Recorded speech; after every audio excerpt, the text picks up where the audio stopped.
오늘 말씀의 제목은 어찌 보면 약간 부정적인 느낌도 들지 모르겠습니다.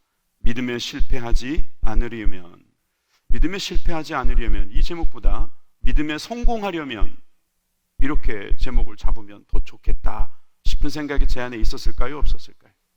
예, 있었습니다. 그런데 믿음에 성공하려면 그러면 나 이미 성공했는데 라고 생각하신 분들이 있을까 봐 혹시 한번 점검해 보시라고. 예. 아, 그래? 믿음에도 실패할 수가 있어? 있지요. 예. 있다고 생각하고 겸손한 게 필요하죠. 그래서 여러분, 저는 오늘 우리가 믿음에 성공하기 바랍니다. 믿음에 성공하기 위해서는 우리가 실패하지 않는 길을 알아야 합니다.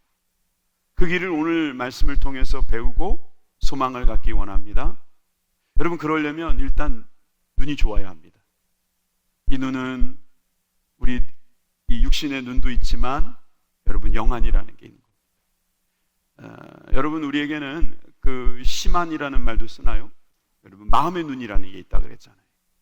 그래서 그 눈이 열려야 됩니다. 그래야지 제가 제대로 보이는 겁니다. 남을 보는 눈은 너무나 예리합니다. 그렇지만 나를 보는 눈은 너무나 부족할 때가 많습니다. 그래서 여러분, 자기 보는 눈, 또 자기 자신에 대하여 알게 되는 그런 지혜가 우리 가운데 필요할 겁니다. 세상 사람들은 이 보는 눈에 대해서 시를 만들기도 하는데, 그 나태주 시인이 쓴 시를 한번 여러분들에게 보여드리고 싶어요. 풀꽃이라는 시입니다. 이 시는 이렇게 쓰여져 있습니다. 자세히 보아야 예쁘다. 오래 보아야 사랑스럽다. 너도 그렇다.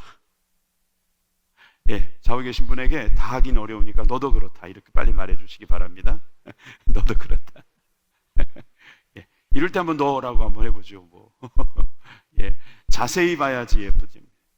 자세히 안 보면은 다 비슷하게 생겨 보입니다. 그런데 자세히 보면 예쁩니다. 자세히 보면 아름답습니다. 또 오래 봐야 사랑스럽습니다. 잠깐 보면 그냥 이렇게 무시하기도 쉽습니다. 지나가는 사람의 바로 사랑에 빠지는 사람 별로 없죠? 여러분, 우리가 자세히 보아야 사랑스러운 것입니다. 바로 여러분들이 그렇습니다. 그런 눈이 있기를 바랍니다. 여러분, 그렇게 볼 수 있는 눈도 필요하고, 자, 제가 지금부터 여러분들에게 말씀드리는 이 눈도 필요합니다. 자신의 문제를 보는 눈. 이 두 눈은 우리들에게 있는 두 개의 눈처럼 중요한 눈입니다. 대부분 한쪽 눈은 뜨고 한쪽 눈은 감고 있는데, 여러분, 우리가 좋은 부분을 보는 눈도 있어야 되지만 우리들에게 없는 부분들도, 부족한 부분들도, 연약한 부분들도 볼 수 있어야 합니다. 그래서 오늘 저는 믿음에 성공하기 위해서는 이 두 가지가 필요하다는 것을 강조하려고 합니다. 첫째, 먼저 회개하여야 합니다. 여러분, 저는 회개 설교를 자주 하려고 합니다. 왜냐하면 교회에서 회개하라는 말을 해야 합니다. 제가 회개해야 되는 사람이기 때문이고 여러분들이 회개해야 되기 때문입니다. 내로남불이라는 말 많이 하죠? 요즘 정치인들 때문에 유행어가 돼버렸죠? 여러분, 이것은 종교인들에게도 해당되는 것이고 우리 그리스도인들에게도 해당되는 것입니다. 내가 하는 일과 남이 하는 일을 볼 수 있는 눈 필요합니다. 이럴 때 여러분, 내가 회개해야 될 사람인가 그렇지 않은 사람인가 볼 수 있을 것입니다. 오늘 본문에 예수님 말씀이 자세히 나와 있는데 한 가지 에피소드를 통해서 오늘 말씀을 찾을 수가 있습니다. 어떤 사람들이 찾아왔습니다. 두어 사람이 왔습니다. 어떤 사람이죠? 이들은 제자들이 아닙니다. 그들이 했던 일을 보시겠습니다. 오늘 본문 13장 1절 말씀 같이 읽습니다. 그때 마침 두어 사람이 와서 빌라도가 어떤 갈릴리 사람들의 피를 저희의 제물에 섞은 일로 예수께 고하니, 제자들이 아닌 사람, 누군지 모르겠습니다. 뭐 바리새인인지 율법사인지 모르겠습니다. 그렇지만 이 두어 사람이 제자들이 아닌 것만은 분명하고 이들이 와서 어떤 한 가지 일을 예수님께 고했다고 했습니다. 그 이야기는 빌라도의 이야기입니다. 우리가 본디오 빌라도 잘 알고 있죠. 예수님을 십자가에 못 박으라고 결정 내린 사람, 정치적인 사람이죠. 백성들을 두려워해서 사실은 십자가에 못 박기 싫었던 것 같은데 못 박게 했던 사람, 그 사람이 어떤 일을 벌였는가에 대해서 성경은 자세히 기록하고 있지 않지만 이 두어 사람이 했던 말만 놓고 보면 일단 누군가를 죽였다는 생각을 할 수 있습니다. 갈릴리 사람들이 피가 제물에 드려진 피와 섞였다. 여러분, 피가 섞이면 안 되죠. 구약 성경에 피는 섞지 말라고 했습니다. 양의 피를 드리면 그 양의 피만 드려야 되는데 거기에 다른 피를 섞으면 안 됩니다.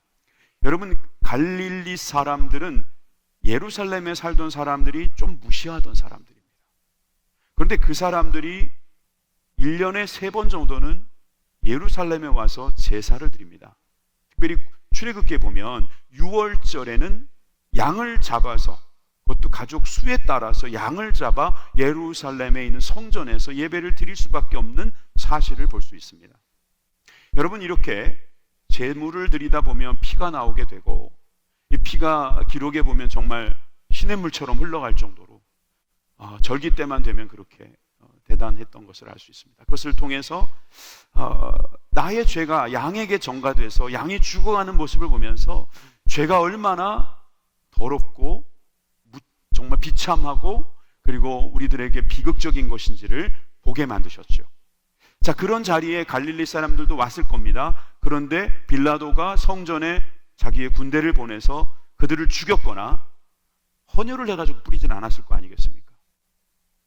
그들을 상하게 하면서 피가 뿌려지게 했고 의도적으로 피를 섞었을 가능성도 배제할 수가 없습니다. 여러분, 저는 기록을 보니까 요세푸스가 AD 35년경에 있었던 역사를 기록해놨는데 그리심산에 올라가서 제사를 드렸던 사마리아인들도 무참하게 죽였다는 기록이 있어요. 누가? 빌라도가. 빌라도는 정치적인 그 목적을 이용하기 위해서 사람들을 때로는 죽이기도 했습니다. 이 내용을 이 두어 사람이 와서 예수님께 고한 이유는 뭐겠습니까? 그 다음 절에도 나오는 것처럼 갈릴리 사람들의 관심일 수도 있고 빌라도 사람에게 관심일 수도 있는데 빌라도에 대한 이야기는 나오지 않습니다. 갈릴리 사람에 대한 이야기를 보겠습니다. 2절입니다.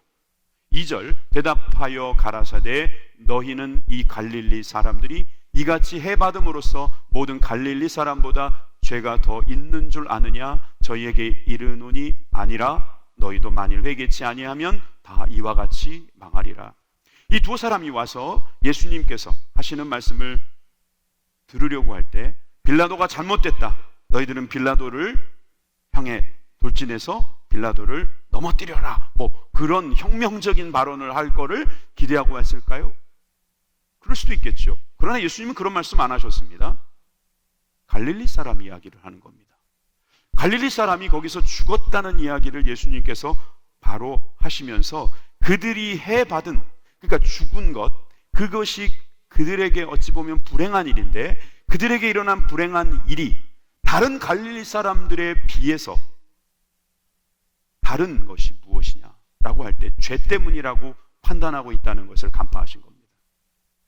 그들은 아마도 죄가 많았기에 성전에서 제물을 드리다가 그렇게 죽은 것이 아닌가. 그 추측에 대하여 예수님은 아니라고 분명하게 말씀하시면서 3절에 이렇게 말씀하시죠. 너희도 만일 회개치 아니하면 다 이와 같이 망하리라. 그 다음에 또 다른 이야기가 나오죠. 그런데 같은 결론이 5절에 나옵니다. 5절에도 보니까 너희도 만일 회개치 아니하면 다 이와 같이 망하리라. 왜 똑같은 말씀을 하셨을까요? 두 가지 이야기인데요. 두 번째 이야기는 이런 이야기입니다. 실로암에 망대가 있는데 실로암은 아시다시피 저수조죠. 히스기야 왕 때 만들어진 물을 공간하는 탱크입니다. 그런데 그 옆에 망대가 있었다면 성벽이 있는 곳을 이야기하는 것이고 성벽이 무너졌던 것 같습니다. 그러니까 그것을 다시 좀 중축하거나 보수하기 위해서 사람들이 일을 하다가 무려 18명이 거기에 깔려 죽고 말았습니다. 이 이야기에 대해서 예수님께서는 이 두어 사람이 생각하고 있는 생각을 아셨는지 이렇게 말씀하시는 겁니다. 제가 읽겠습니다. 또 실로암에서 망대가 무너져 치어 죽은 18사람이 예루살렘에 거한 모든 사람보다 죄가 더 있는 줄 아느냐? 너희에게 이르노니 아니라. 여러분, 갈릴리 사람이 죽은 내용과 실로암 망대에서 죽은 내용을 주님께서 비슷하게 놓고 보시는데, 이 비슷한 점이 뭐냐 하면 죄 때문에 죽었다고 생각하는 사람들의 마음을 말씀하시는 거였어요. 여러분, 우리는 인과응보에 젖어 있습니다. 우리의 삶은 인과응보적인 삶이 없지 않아 있습니다. 성경에도 보면 구약의 초반에는 인과응보에 대한 내용이 많잖아요. 순종하면 복 주고 불순종하면 저주가 임할 것이다. 그러니까 우리가 심은 대로 거둔다. 너무나 자연 법칙과 딱 들어맞으니까 우리는 인과응보에 대해서 너무 쉽게 젖어 있습니다. 그래서 실로암에서 죽은 사람이나 그리고 갈릴리 사람들의 그 이해될 수 없는 이 죽음에 대해서 사람들은 쉽게 그냥 죄 때문일 것이다 단정짓고 돌아서기 쉽습니다. 다른 나라 이야기도 그렇지 않습니까? 그 나라가 좀 안타깝긴 하지만 그냥 남의 일처럼 강 건너 불구경하듯이 할 수 있습니다. 이런 관점을 가리켜 우리는 객관적인 관점이라고 말할 수 있습니다. 여러분, 객관이라는 말 아시겠죠? 관이라는 것은 볼관자. 그런데 어떤 관점으로 보는 거냐면 손님처럼 보는 겁니다. 어떤 문제를 손님처럼 보고 있는 게 객관적으로 보는 거예요. 그 반대말이 주관적이죠? 내가 주인인 것처럼 보는 겁니다. 여러분, 우리가 세상을 볼 때 객관적으로 봐야 할 때가 있습니다. 그런데 여러분, 죄에 대해서는 객관적으로 보면 안 됩니다. 적어도 이 죄가 나의 죄와 연관이 있을 때는 그때는 객관적으로 보면 안 됩니다. 여러분들 중에 제가 볼 때, 객관적으로 볼 때 죄 있는 사람이 없어 보입니다. 그런데 여러분들은 아십니다. 내가 얼마나 많은 죄인인가. 주관적으로 보면 죄가 보이지만 객관적으로 보면 죄가 보이지 않을 수도 있습니다. 여러분, 이 관점, 이걸 또 어떤 말로는 입장이라고 말하죠. 정치적인 입장으로 보면 빌라도 잘못했습니다. 분명히 잘못한 겁니다. 여러분, 갈릴리 사람, 그 사람들을 어찌 보면 죄가 있다고 볼 수도 있습니다. 그들이 왜 죄가 없겠습니까? 여러분, 객관적으로 보면 모든 게 다 풀리는 것 같습니다. 아, 그러니까 그랬나 보다. 그렇게 지나갈 수 있습니다. 그런데 이 문제가 나의 문제라면, 주관적으로 볼 수 있는 눈이 있다면, 이건 내가 주인 의식을 가지고 이 문제를 바라보면은 나도 문제가 있는 거예요. 그래서 예수님은 그 말씀만 하신 겁니다. 너희들이 회개치 않으면 똑같이 망할 것이다. 그들이 죄 때문에 그렇게 된 것도 아니라고도 말씀하시지만 그들이 망한 건 망한 거잖아요. 여러분, 이 망한 거하고 죽은 거하고 차이가 있어요. 여러분, 안 망해도 죽으시는 분이 있습니다. 근데 죽진 않았는데 망한 사람이 있어요. 죽으며 망하는 사람도 있지만 여러분, 이 망하는 게 더 힘든지도 모릅니다. 차라리 죽는 게 낫겠다. 멸망하는 겁니다. 망하는 게 더 힘든 거잖아요. 그런데 성경에서는 우리가 망하게 될 수 있다고 말씀하십니다. 여러분, 우리 죽음보다 더 무서운 멸망이 있다는 사실을 우리들에게 말씀해 주고 있는 거예요. 그래서 예수님께서는 우리가 회개하라고 말씀하십니다. 여러분, 이 회개라는 것은 어찌 보면 성경에 너무나도 중요한 주제입니다. 왜냐하면 우리가 죄인이기 때문이죠. 그런데 여러분, 우리가 죄인이라는 사실에 대해서 너무나 쉽게 넘어갑니다. 마치 그냥 감기처럼 넘어가는 것 같습니다. 시간이 지나면 낫겠지. 그런데 어떤 의사가 여러분들을 딱 보더니 검사 좀 받으셔야겠습니다. 검사를 받았는데 얼굴이 어두워지면서 선생님, 준비하셔야겠습니다. 왜 그러세요? 1년 정도밖에 안 남았습니다. 그러면 여러분, 난리 날 겁니다. 여러분들, 우리는 의사들의 말을 잘 듣습니다. 그래서 의사들이 뭐라고 하면 그 말대로 따라갑니다. 여러분, 근데 목사가 당신은 죄인입니다. 그러면요, 그렇지 뭐, 죄인이지 뭐. 나 감기 걸린 거야. 아니요, 죽을 죄를 지금 지셨거든요 라고 말을 하면은, 에이, 그래, 그건 종교적인 이야기고 영적인 이야기지, 그렇게 생각하고 넘어가는 분들이 있습니다. 어떻게 전도를 받고 오신 분들도 계시고, 또 어떻게 이렇게 오랫동안 교회를 다니시는 분들도 계시겠습니다만은 목사가 하는 말을 그냥 귀등으로 듣는 분들도 간혹가다 있는 것 같아요. 그래서 목사가 하는 이야기를 그렇게 진지하게 안 듣습니다. 너무 진지해서 또 여러분들이 힘들어할까 봐 저는 솔직히 항상 걱정입니다만은 여러분, 죄의 문제에 있어서는 우리가 좀 진지해져야 돼요. 그러려면 주관적인 눈이 필요한 거예요. 여러분, 여기엔 정치적인 입장도 있습니다. 여긴 종교적인 입장이라는 것도 있을 겁니다. 여러분, 여기에 모든 관점이나 입장들이 다 있다고 해도, 심지어 하나님은 왜 죄 없는 사람도 죽이느냐라고 하는 신정론적인 입장에서도 이 문제를 볼 수 있지만, 여러분, 주님께서 우리에게 뭐라고 말씀하시냐면 너도 회개하지 않으면 이와 같이 망할 것이다. 여러분, 말씀은 우리들에게 집중되어 있습니다. 누가 죽었다, 누가 망했다, 이 문제가 아니라 내가 죽지 않으려면, 망하지 않으려면 어떻게 해야 되는지에 대해서 말씀하고 있는 겁니다.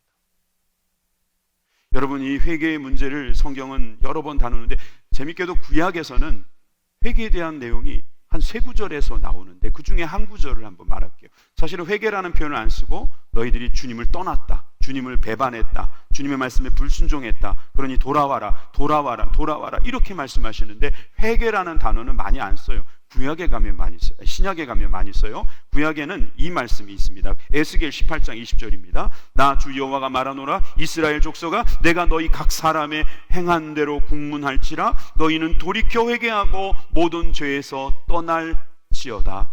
그리한즉 죄악이 너희를 패망케 아니하리라. 오늘 이 말씀과 얼마나 비슷합니까? 모든 죄에서 떠나라. 그러려면 회개해야 된다고 말씀하는 겁니다.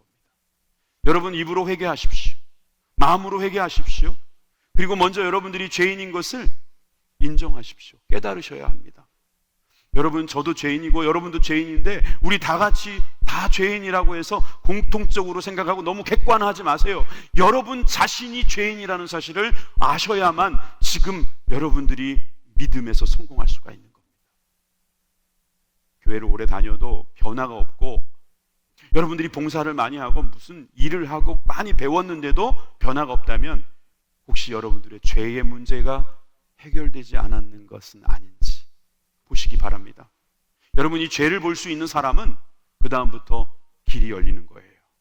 잠언 14장 4절의 말씀에 보니까 이런 말씀이 있죠. 소가 없으면 구유는 깨끗하려니와 소의 힘으로 얻는 것이 많으니라. 여러분, 우리가 죄 안 지으려고 아무것도 안 할 수는 없습니다. 소가 일을 하다 보면 문제가 생깁니다. 똥도 싸고, 먹을 것 먹다 보면 흘리기도 하고 여러 가지 문제들이 발생하지만 그 소가 일을 해야 되는 것 때문에 결국 문제가 발생하지요. 마찬가지입니다. 하나님께서는 우리가 죄를 지을 수밖에 없는 존재라는 것을 아십니다. 그러니까 여러분, 우리가 죄인인 것을 볼 수 있는 눈이 열리기를 바랍니다. 나는 죄인이다. 나는 죄인이다. 내가 아무리 많이 알아도 나는 죄인이고, 나는 아무리 많은 일을 했어도 나는 죄인이다. 여러분, 이 죄인이라는 것이 절절히 느껴지면 그 다음부터는 천부여 의지 없어서 손 들고 옵니다. 이렇게 되는 거고요. 그 자리에 은혜가 임하는 거예요. 그런데 죄인인 것이 주관적으로 느껴지지 않는데 그냥 객관적으로 나는 죄인이야, 이 정도의 수준에서 머무는 사람은 절대로 주님 앞에 엎드리거나 눈물로 회개하지 않을 것입니다. 로마서 그래서 16장 19절에는 또 이런 말씀도 해주셨습니다. 그러므로 내가 너희를 인하여 기뻐하노니, 왜 기뻐하시겠습니까? 너희가 선한 일에는 지혜롭고 악한 일에는 미련하기를 원하노라. 여러분, 우리가 죄를 해결하고, 죄를 해결한다는 건 뭐겠어요? 회개하는 거예요. 회개하고 나면 그 다음부터는 우리 선한 일과 악한 일이 왔을 때 선한 일에는 지혜롭게, 악한 일에는 미련하게 해서 우리가 이 죄를 조금이라도 덜 지으려고 해야 되죠. 여러분, 이 문제가 중요한 것입니다. 여러분, 우리는 솔직히 죄를 지어서 망하지 않습니다. 죄를 감춰서 망합니다. 죄를 지어도 회개하십시오. 진정으로 회개하시면요, 주님께서 용서해 주십니다. 그 용서를 받기 위해서는 여러분들이 그 눈을 열어서 나의 죄를 볼 수 있는 그 눈, 그런 정직함이 필요합니다. 오늘 주님께서 우리의 성령을 통해서 그런 눈을 열어주시기를 주님의 이름으로 축원합니다. 두 번째는 회개의 열매를 맺으라는 겁니다. 회개의 열매. 회개를 입으로만 하는 것, 그냥 인정만 하는 것 아닙니다. 이제 회개의 열매를 맺으라고 말씀하십니다. 오늘 본문 6절입니다. 6절, 7절을 다 같이 읽겠습니다. 시작. 이에 비유로 말씀하시되 한 사람이 포도원에 무화과 나무를 심은 것이 있더니 와서 그 열매를 구하였으나 얻지 못한지라. 과원지기에게 이르되 내가 3년을 와서 이 무화과 나무의 실과를 구하되 얻지 못하니 찍어버리라. 어찌 땅만 버리느냐. 예수님께서 앞에 이야기를 하시고 나서 이에 비유를 드셨다 그랬죠. 이런 비유가 많잖아요. 천국 말씀을 하시고 이에 천국에 대하여 비유를 드시는 경우가 많습니다. 마찬가지로 이에 비유를 드실 때 여기에 포도원 주인이 등장하고, 이 포도원 주인이 무슨 일을 하냐면 무화과 나무를 심습니다. 어디에다 심었습니까? 포도원에다가 심었습니다. 포도원 주인이 포도원에다가 포도만 심은 게 아니라 무화과 나무를 심었습니다. 이게 그냥 뭐 대수롭지 않지요. 뭐 남는 땅에 무화과 나무 한 그루 정도 심는 게 뭐가 문제인가. 그런데 우리가 이스라엘을 조금 알면 무화과 나무는 1년에 한 5번 열매가 맺힌답니다. 그러니까 길가에 심겨져 있는 게 대부분이라는 거죠. 포도원에다가 심지 않는답니다. 대부분. 어색하기 짝이 없는 모습이라는 거죠. 다시 말해서 하나님을 믿는 사람이 죄를 짓는 것은 어색한 모습이다. 여러분, 이 비유는 죄를 짓는 우리들의 모습을 비유한 거예요. 포도원의 무화과 나무. 여러분, 무화과 나무는 이스라엘 사람들을 상징하는 것인데, 이스라엘 사람들이 있어야 할 자리에 있지 않고 이상한 자리에 있는 거, 이 모습을 예수님은 시청각적으로 말씀해 주신 것입니다. 그리고 이 주인이 열매를 구했다, 이런 말씀이 나오죠. 열매를 구하였으나 얻지 못했다. 그래서 과원지기가 또 등장합니다. 관리하는 사람이죠. 청지기겠죠. 여긴 누군지 이따가 한번 보십시오. 이분이 누구신가. 그런데 이 과원지기가 가만히 보니까 지금 열려있지 않잖아요. 3년이 지나서 열리는 게 좋겠다라고 보시는 게 좋겠다 해가지고 주인과 과수원지기는 3년 후에 보기로 했습니다. 그런데 얻지 못하면 어떻게 하겠는가? 찍어버려라. 찍어버려라. 그러니까 없애버리라는 거죠. 왜 땅만 버리겠느냐? 다른 걸 거기다 심자, 이 말입니다. 여러분, 이 말씀은 우리가 열매를 맺지 않으면, 이 회개의 열매를 맺지 않으면 찍어버리시겠다는 겁니다. 땅만 낭비한다는 거예요. 여러분, 우리가 있는 자리는 정말 중요한 자리입니다. 그냥 나만 차지하고 있을 수 있는 자리가 아닙니다. 내가 떠나면 다른 사람이 올 수 있는 자리라는 소리입니다. 여러분, 그런 마음을 가지고 회개의 문제를 다루라고 하시는 거예요. 그런데 이 또 이야기는 여러분들이 성경을 전체적으로 보면 더 입체적으로 보입니다. 레위기 19장에 나와 있는 이 열매에 대한 이야기를 보면 이 3년이라는 이야기가 그냥 3년이 아닙니다. 레위기 19장 23절을 봅니다.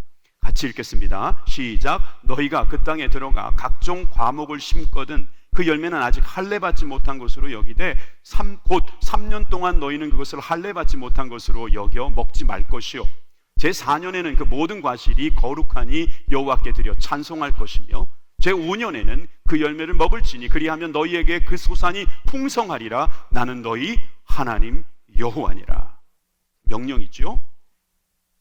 나무를 심고 어떻게 열매를 관리할 것인가 정리해 드립니다.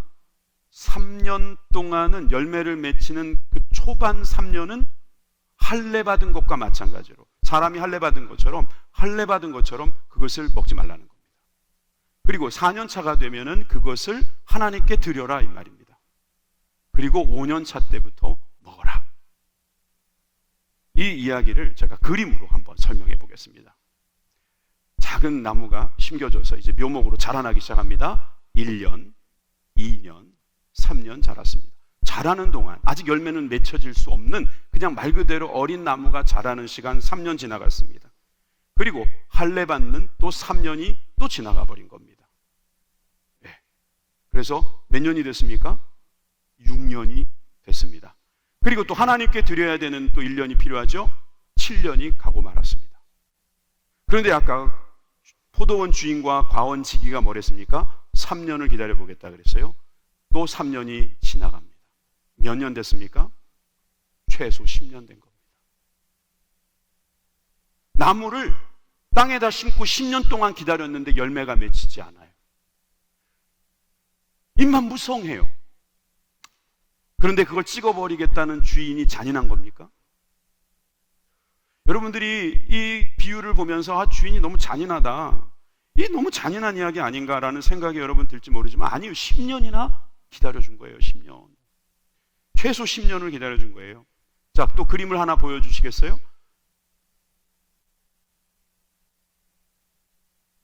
지금 저렇게 없어진 것은 10년이 지나도 없으니까 그냥 다 찍어버리자, 다 없어진 거예요. 저 열매가 뭐냐면 무화과 나무 열매예요. 잘 들어보세요. 저거는 1년에 한 번 열리는 열매인데 파괴라고 하는 열매입니다. 파괴.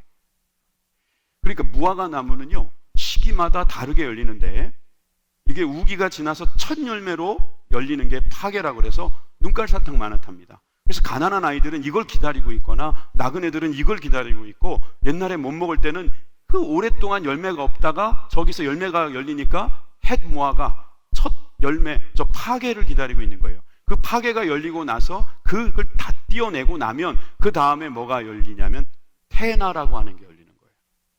테나. 이 테나라고 하는 것은 우리가 잘 아는 그 무화과예요. 우리나라 남부지방에도 요즘에 무화과 많이 열리죠. 저렇게 터지기도 하고 먹을 수도 있고 당도가 높은 테나가 열리는 거예요. 그래서 성경에 보면 무화과 나무 열매가 두 가지예요. 파괴와 테나. 처음 들어보신 분들도 있을 텐데 우리 교회 좋은 교회. 네. 여러분, 이 말씀을 여러분들이 잘 들어보시면 더 성경이 입체적으로 보일 거라 이겁니다. 자, 이사야 28장 4절에 보면 첫 열매를 이렇게 설명합니다. 그 기름진 골짜기 꼭대기에 있는 그 영화의 세잔에 가는 꽃이 여름 전에 처음 익은 무화과와 같으니 보는 자가 그것을 보고 얼른 따서 먹으리로다. 여러분, 이사야의 이 말씀에서 나오는 처음 익은 무화과 뭐겠습니까? 파괴죠, 파괴. 이 파괴를 보는 순간 사람들은 얼른 따서 먹는다는 거예요. 물어볼 필요도 없어요. 주인도 그걸 따주기를 바래요. 그걸 따야지만 그 다음에 테나가 열리거든요. 그러니까 그걸 기다리는 겁니다. 온 이스라엘 백성들이 파괴가 열리기를 기다리고 있다가 열리면 탁 먹는다는 거예요. 미가 7장 1절에도 이런 말씀이 있어요. 재앙이로다 나여 나는 여름 실과를 딴 후에 포도를 거둔 후에 같아서 먹을 송이가 없으므로 내 마음에 사모하는 처음 익은 무화과가 없도다. 기다리고 있는 것이 없도다. 기도하고 있는 것이 없도다. 그게 파괴예요, 파괴. 이 파괴가 없으니까 그 다음부터는 열매도 없는 거예요. 그 다음 열매, 테나도 없는 겁니다. 첫 열매가 없으니까.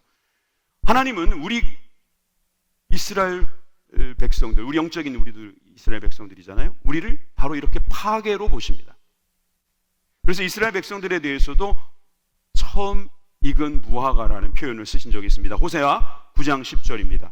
옛적에 내가 이스라엘 만나기를 광야에서 포도를 만난 같이 하였으며 너희 열조보기를 무화과 나무에서 처음 맺힌 첫 열매. 이게 뭐라고요? 파괴요, 파괴. 테나가 아니에요. 작지만 희망을 주는 이 파괴, 첫 열매를 본과 같이 하였거늘 너희가 바알 부올에게 가서 부끄러운 우상에게 몸을 드림으로 저희의 사랑하는 우상같이 가증하여 졌도다. 여러분, 주님께서 우리에게 파괴, 첫 무화과라고 말씀하십니다. 그래서 예수님께서는 무화과 나무 비유뿐만 아니라 무화과 나무를 보고 저주한 사건에서도 분명히 그 열매를 기대하셨는데 그게 바로 파괴입니다. 마태복음 21장 19절입니다. 길가에 한 무화과 나무를 보시고 그리로 가사 잎사귀 밖에 아무것도 얻지 못하시고 나무에게 이르기를 이제부터 영원토록 내게 열매가 맺지 못하리라 하시니 무화과 나무가 곧 마른지라.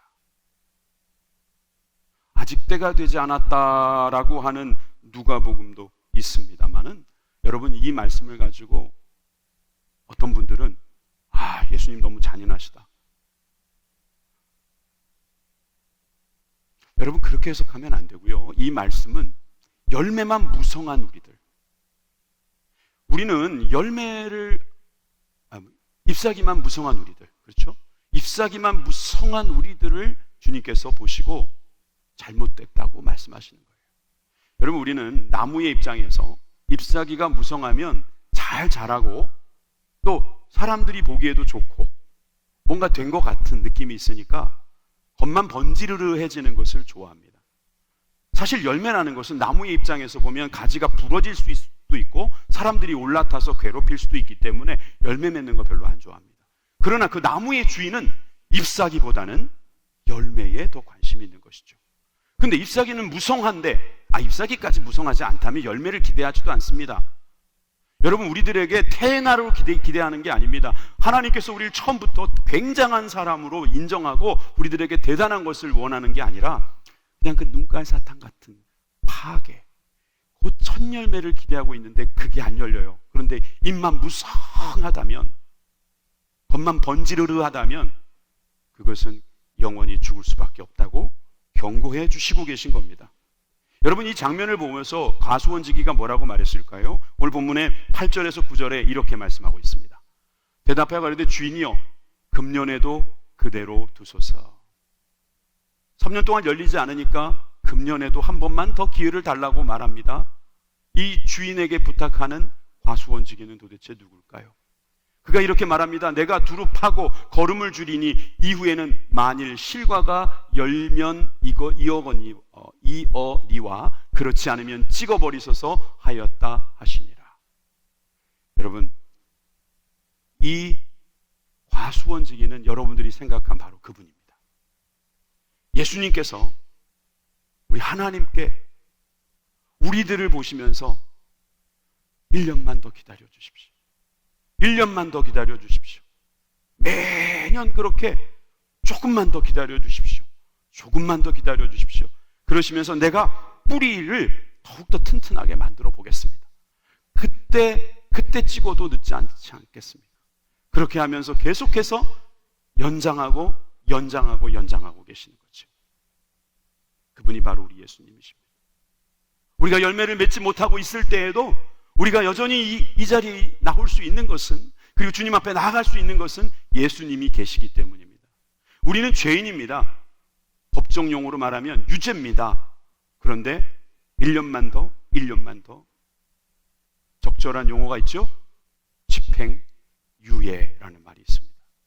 집행유예는 무죄라는 뜻이 아닙니다.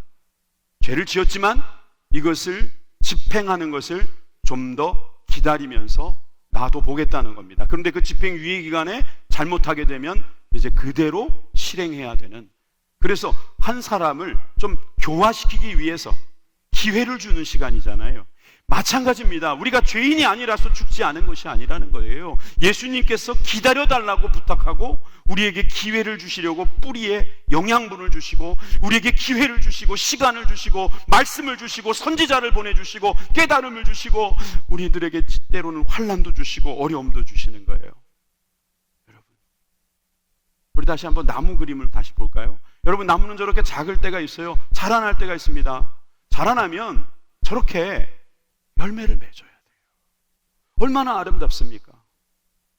여러분, 우리가 성령의 9가지 열매도 있습니다. 그러나 여러분, 우리는 또 중요한 열매가 있다는 걸 알아야 합니다. 회개의 열매가 있다는 거예요. 이 말은 또 따로 말하면 열매 맺지 않은 것도 회개해야 된다는 거예요. 우리가 열매를 맺지 않고 그냥 입만 무성해가지고 겉만 번지르르하게 그냥 그러면 괜찮겠지, 교회 오래 다니면 뭔가 득도 하겠지, 시간이 약이겠지, 누가 그렇게 좀 잘 봐주니까 그건 객관적인 것이고, 여러분, 주관적인 눈으로 내가 실로암 망대에서 죽은 18명보다 나은 게 있는가, 갈릴리 사람보다 내가 나은 게 있는가, 이 주관적인 눈을 놓고 보면 빌라도보다도 못할 수도 있는 것이고, 여러분, 우리가 우리 자신에 대해서 제대로 볼 수 있는 눈만 열리게 되면 그 다음부터 우리는 자연스럽게 열매를 맺게 됩니다. 여러분, 이 열매를 맺는다는 것은 자연스러운 것입니다. 너무나도 자연스러운 것인데 우리가 그것을 막고 있다면 그것이 뭐겠어요? 그게 여전히 죄라고 하는 것입니다. 죄가 우리를 누르고 있기 때문에 그 문제를 해결할 수 없는 거예요. 성경 그래서 우리에게 회개에 합당한 열매를 맺으라고 말씀하고 있습니다. 누가복음 3장 7절에서 8절 말씀을 읽겠습니다. 요한이 세례받으러 나오는 무리에게 이르되 독사의 자식들아 누가 너희를 가르쳐 장차 올 진노를 피하라 하더냐. 그러므로 회개에 합당한 열매를 맺고 속으로 아브라함이 우리 조상이라 말하지 말라. 내가 너희에게 이르노니 하나님이 능히 이 돌들로도 아브라함의 자손이 되게 하시리라.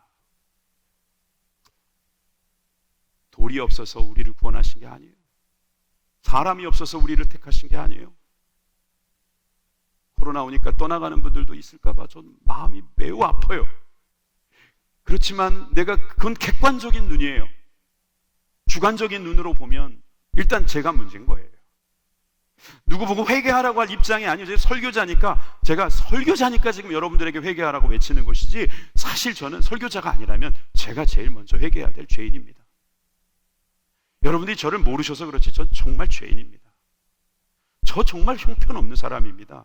저를 좋게 봐줘서 그런 겁니다. 양복 입고 머리 이렇게 반듯하게 빗고 그렇지 제 속에 썩은 것이 얼마나 많은지 모릅니다. 여러분, 저는 주관적으로 보면 전 형편없는 사람이에요. 전 진노의 자녀였어요.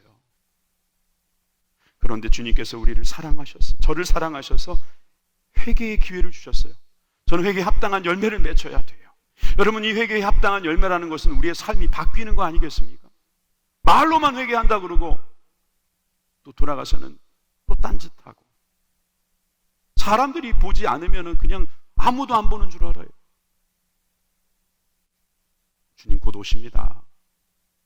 주님 곧 오십니다. 우리 주님이 곧 안 오시면 우리가 곧 갑니다. 여러분, 지금 우리가 해야 될 일은 경제 부흥이나 남북 통일보다 더 급선무는 지금 출산이 너무 적어서, 제 또 한 가지 걱정이 뭔지 아세요? 금년에 결혼을 너무 안 해요. 내년에 아이가 출산을 안 할 것 같아요. 그러면 2022년생은 지금 우리나라에서 굉장히 희박해지는 겁니다. 최소한.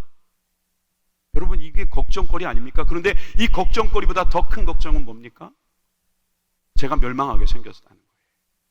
그런데 제가 예수님의 공로로, 예수님의 그 은혜로 우리가 변화되었다는 사실을 믿습니다. 여러분, 그렇다면 이제 그 회개를 통해서 하나님이 주신 그 은혜를 받았다면 이제 우리가 남은 건 뭐냐면 열매를 맺어야 돼요. 회개를 했으면 열매가 열려야 될 거 아니겠어요? 말로만 회개했다 그러고 난 예수님을 믿는다고만 말하고 열매가 없다면 그건 입만 무성한 것이지.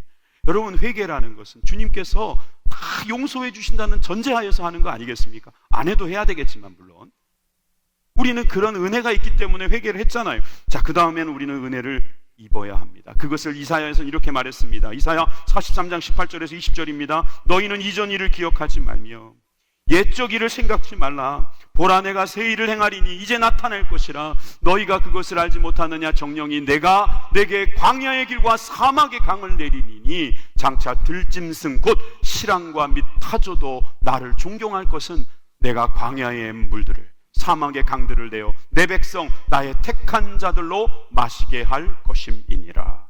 여러분, 이 아름다운 세상이 펼쳐질 수 있는 것은 우리가 주님 앞에 회개했을 때, 회개의 열매를 맺을 때. 여러분, 이것이 가능하도록 만드신 이유가 뭘까요? 먼저 그 다음 절에 나와 있는 말씀, 이 백성은 내가 나를 위하여 지었나니 나의 찬송을 부르게 하려 함이라. 주님께서 우리를 주님을 위하여 창조하셨다고 말씀하시고 우리가 주님을 찬양하기를 원하고 계십니다. 그러니까 우리에게 계속해서 말씀하시는 게 뭡니까? 회개하라는 거예요. 회개해서 우리에게 약속한 것을 받으라는 거죠. 회개할 수 있는 이유는 무엇입니까? 바로 과원직이 예수님께서 우리를 용서해 달라고 강구해 주시고 기다려달라고 기회를 달라고, 이들이 회개할 것이라고, 내년에는 회개의 열매를 맺을 거라고, 금년은 못 맺었지만 내년에는 맺을 거라고, 10년을 다녔는데도 여전히 신앙이 그 모양일 수 있지만 주님께서는 또 한 번만 더 기회를 달라고 주님께 싹싹 빌고 계시고 있는 거예요. 여러분, 이럴 때 우리가 여기서 어떻게 해야 되겠어요? 이사야 9장 7절입니다. 그 정사와 평강의 더함이 무궁하며 또 다윗의 위에 앉아서 그 나라를 굳게 세우고 자금 이후 영원토록 공평과 정의로 그것을 보존하실 것이라. 만군의 여호와의 열심히 이를 이루시리라. 주님께서 그 열심으로 이 일을 이루실 건데 여러분, 우리도 해야 하지 않겠어요? 우리도 열매를 맺어야 할 것입니다. 사무엘하 7장 14절에서 15절 말씀에서도 나는 그의 아비가 되고 그는 내 아들이 될 것이다. 저가 만일 죄를 범하면 내가 사람 막대기와 인생 책찍으로 징계하려니와 내가 내 앞에서 패한 사울에게도 그 내 은총을 빼앗는 것 같이 그에게서는 빼앗지 아니하리라. 회개하면 빼앗지 않겠다고 약속하신 거예요. 그러기 위해서 때로는 주님께서 채찍을 드시기도 막대기를 드시기도 합니다. 여러분 그럴 때 여러분 너무 감사하면서 빨리 회개하십시오. 빨리 열매를 맺으십시오. 그것이 바로 우리들에게 주어진 기회입니다. 여러분 다시 보십시오. 여러분들은 자세히 보면 아름답습니다. 그런데 여러분 자세히 보면 죄인입니다. 아름다운 죄인입니다. 왜 우리가 아름답고 왜 우리는 죄인일까요? 그리고 이 아름다운 죄인이 어떻게 될까요? 앞으로 여러분들에게 달려 있습니다. 여러분들에게 오늘 주신 기회를 잡으시기 바랍니다. 기도하겠습니다.